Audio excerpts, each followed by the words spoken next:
Welcome back. Today I'm going to talk about one of the most important concepts that I've ever learned in my life. And this is radical self-acceptance. And it's actually the journey back to wholeness. So I want to start today's episode with a question. A question that has the potential to completely change your life. Not because it gives you an answer, but because it changes the question you've probably been asking yourself for years, maybe decades.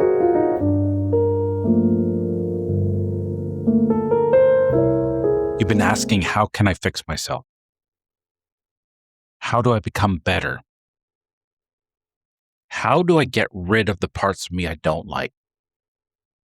How do I stop being so emotional? How do I stop being so sensitive? Maybe how do I stop doubting myself? How do I stop feeling afraid? How do I stop being this person and become that person? But what if that's the wrong questions? What if the question isn't, how do I fix myself? What if the question is, what if I was never broken?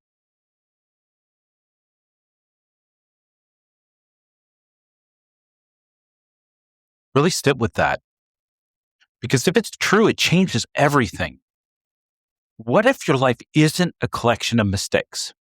What if your life is a masterpiece being assembled, one single piece at a time? And even the pieces you don't like especially the pieces you don't like.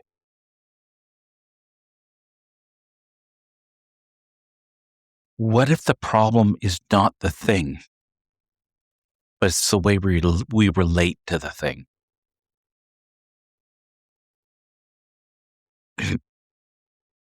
I've lived this life for a lot of my life, and now I'm no longer in this.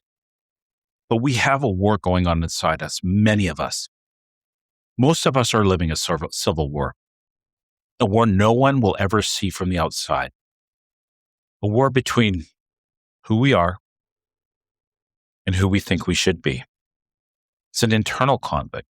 And every day we wake up and immediately start fighting ourselves, not consciously, but consistently. I'm too emotional. I'm too anxious. I'm too much. I'm not enough. I shouldn't feel like this. I shouldn't be struggling with this. I should be further ahead. I should have figured this out by now. Does any of that sound familiar? Really think about it. Does this sound like it rings a bell? The tragedy isn't the struggle. The tragedy is the resistance, because resistance creates suffering. That's where the suffering is. It's in the resistance. It's caused by the resistance. It's not the thing itself, the resistance. See, the pain is rarely the problem. The fight with the pain is.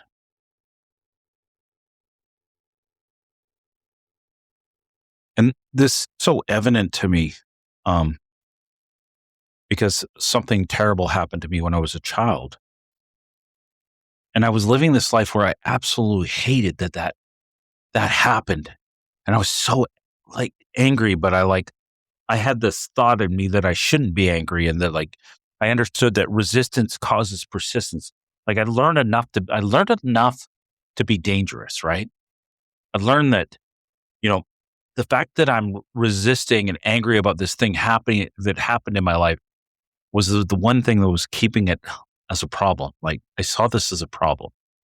And resistance causes persistence. You resist a problem, the problem persists. And I battled this for so long.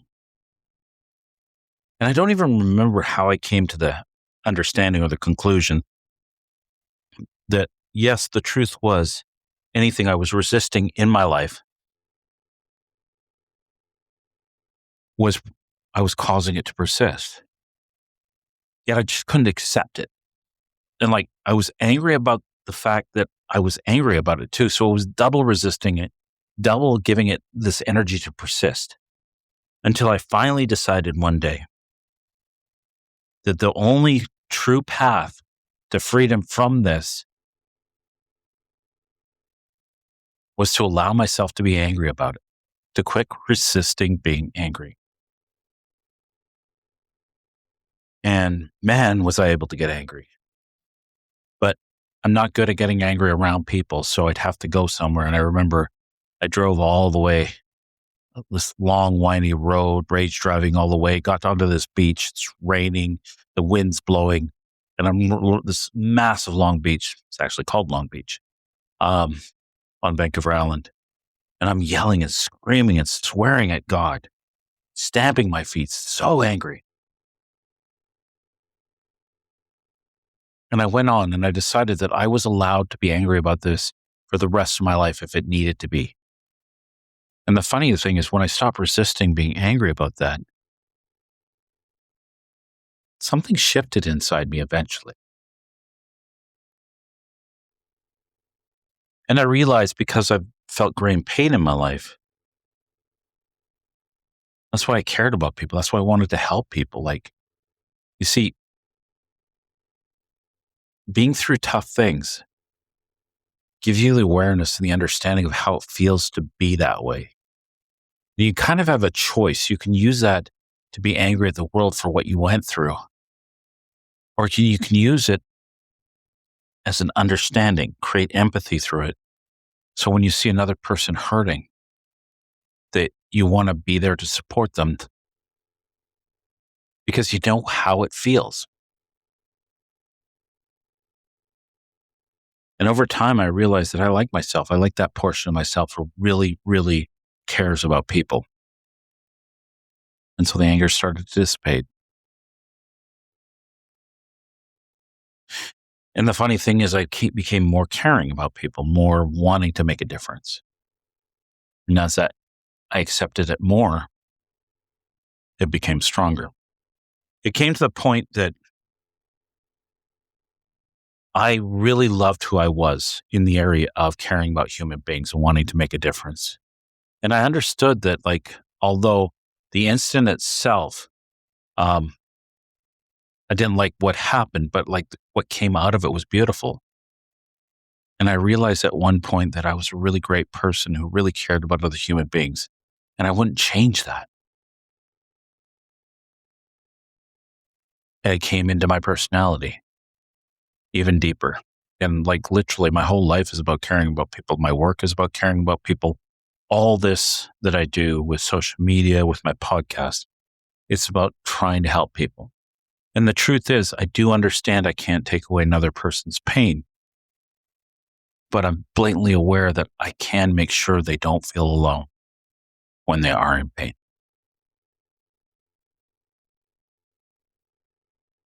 So think about it, like think about that story I just told you for a second, and that'll help you with this reframe. What if everything you've been experiencing, everything you've experienced through this life has been preparing you, not punishing you, but preparing you? Think about your life, the heartbreaks, the failures, the disappointments, the fears, the insecurities, the losses, the setbacks. What if they weren't interruptions in your path?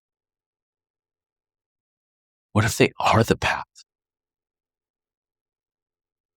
Now, this doesn't mean every painful event was good. It doesn't mean suffering is required. It means that whatever happened, you can choose to use it in the manner that works for you. You can reframe it. And perhaps the person you are today, the strength, the scars, the wisdom, the empathy, the determination is inseparable from the life you've lived. The version of you your purpose requires may only exist because of everything you survived.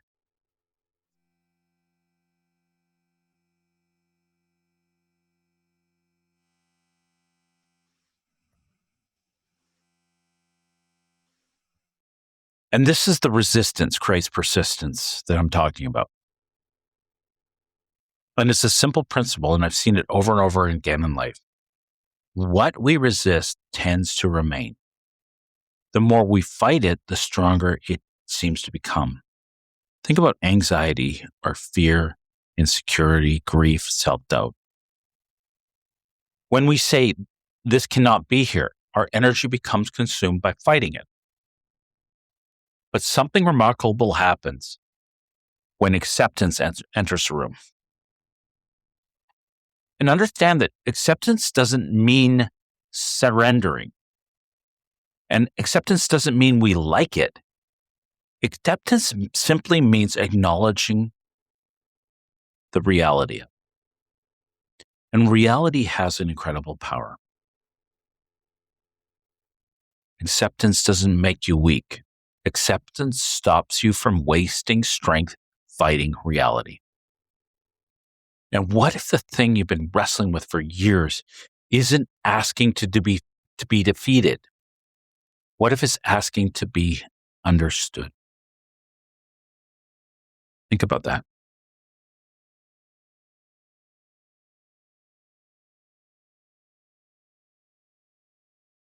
Imagine your life as a stained glass window, a beautiful mosaic. Each piece matters. Each piece contributes. Now, imagining removing all the pieces you don't like, the failures, the fears, the mistakes, the painful memories, the insecurity, the awkward years, all the moments you wish to never happen. Then what's left? It's an incomplete picture. Because wholeness is not created by perfection. Wholeness is created through integration.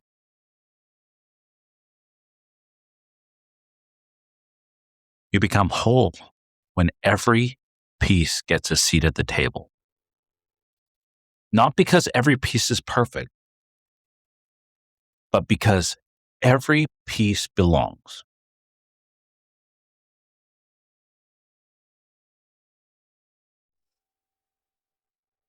It's interesting. Like, there was a time when I had a lot of difficulty accepting myself because I don't know, very introverted person. And I didn't like being around crowds. But I thought, looking around, everybody was supposed to be around people.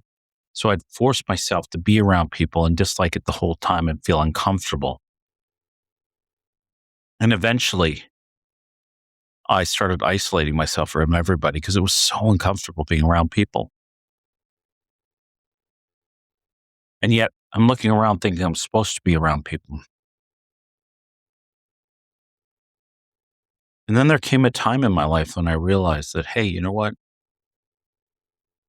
I'm okay to be alone. Like, in fact, I feel really comfortable alone. And the most interesting thing happened once I was okay being alone, once I really enjoyed my time alone. I started noticing there were certain people in my life who were so special that I would go against my own nature to be with them. And I wasn't uncomfortable being around them because it was a choice.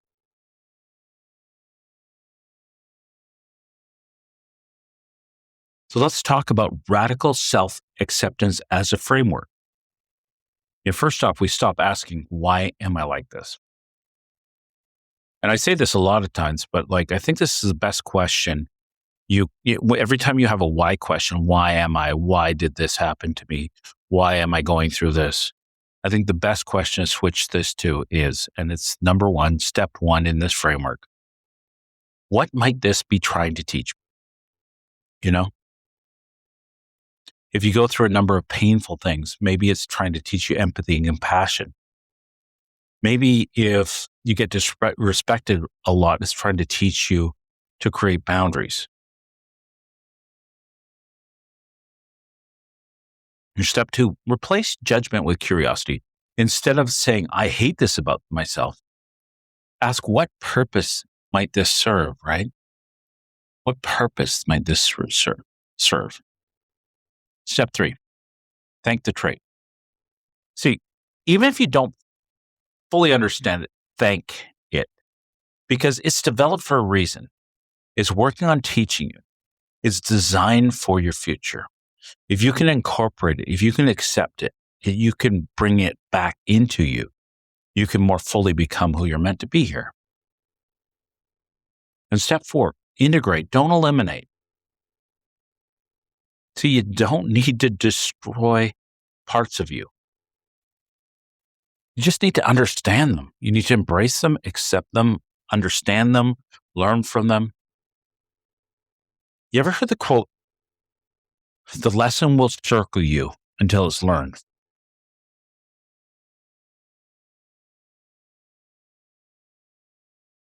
Step 5, ask the bigger question. And this is the biggest question you can, because if you want to have a meaningful life, you need to have purpose. You need to have a reason why you're here. You need to have a focus, some reason why you're on this planet. So number 5, ask the bigger question. How might this be helping me prepare myself for the work I'm here on this planet to do? Growth isn't becoming someone else. Growth is becoming all of yourself.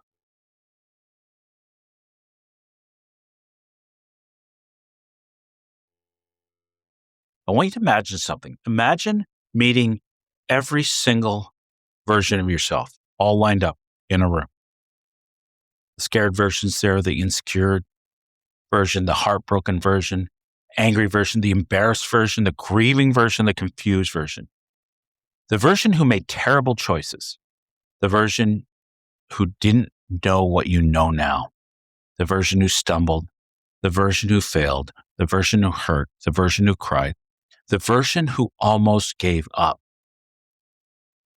Imagine looking each version in the eye, not with judgment, not with disappointment, not with shame, but with gratitude. Because every single one of them carried something forward. Every one of them delivered a lesson.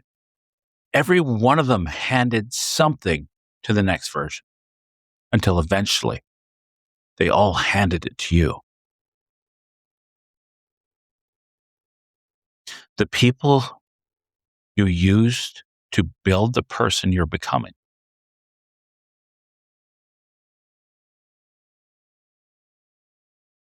The people you used to be built the version you're becoming. What if it was all on purpose? What if it wasn't random? What if it wasn't punishment? What if it was all lessons?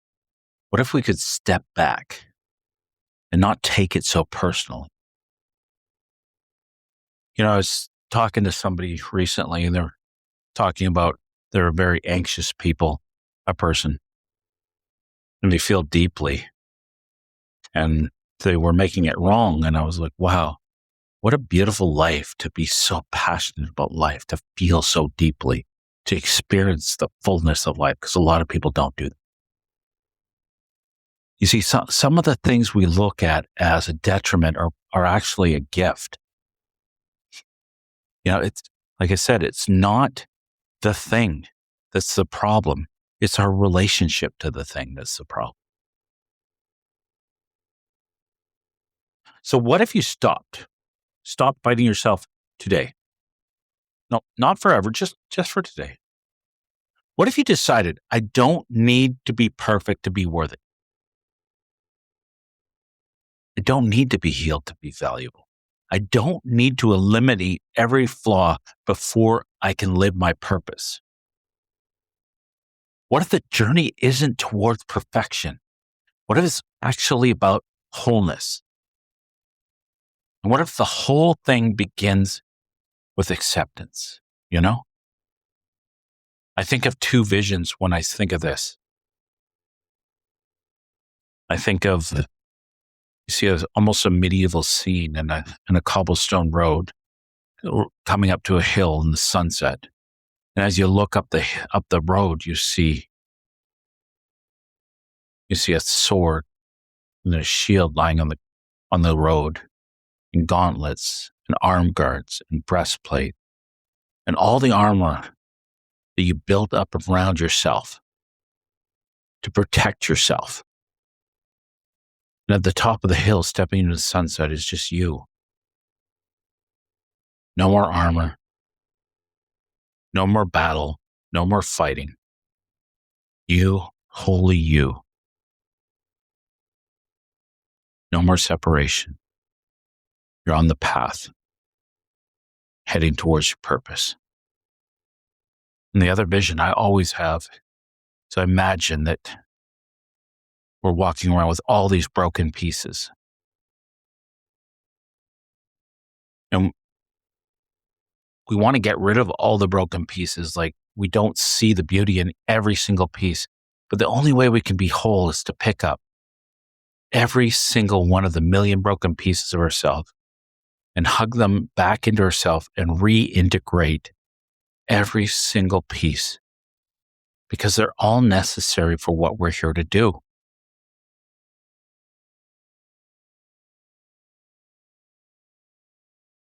So before we end today, I want you to hear something, and I want you to hear it really deeply. There may be things about yourself you want to improve. There may be habits you want to change. There may be skills you want to develop. And that's not actually what we're talking about today. What we're actually talking about is the belief that you must reject yourself before you can transform yourself. And that belief's a lie. Because rejection fragments. Resistance causes persistence of the thing we don't want. Acceptance, though, it integrates. Rejection divides. Acceptance heals. Rejection creates war. Acceptance creates peace. Peace creates clarity. So you can't become whole while abandoning pieces of yourself. The path forward isn't becoming someone different. The path forward is bringing every single lost piece home. The fearful pieces, the wounded pieces, the misunderstood pieces, the forgotten pieces, the imperfect pieces. Bring them home. Because perhaps the greatest secret of personal growth is this: you are never becoming someone else. You are always becoming yourself. The fullest version, the integrated version, the whole version, all the million pieces. And maybe, just maybe, everything you experienced has been preparing you for exactly that. Not because every experience was good, but because every experience can become meaningful. Not because every moment was easy, but because every moment contributed. Not because life was perfect, but because it was purposeful. And if that's true, then perhaps there's far less wrong with you than you've been led to believe. Perhaps there is more right with you than you've ever imagined. Thank you for being here again. Thank you for doing this work. Until next time, stop fighting yourself. Start listening, start accepting, start integrating, because the person you're meant to become is waiting on the other side of radical self-acceptance. And that person has been in you all along. And keep building your own inner advocate. Thank you for listening to this episode of Your Inner Advocate, a podcast by Kimen Peterson, formerly Conversations with Kimen. If you found value in today's episode, please follow, like, and share the podcast with someone who you think may benefit from it. You can listen on Apple Podcasts, Spotify, Podbean, and connect on Instagram at your_inner_advocate. Until next time, keep listening to and developing your inner advocate.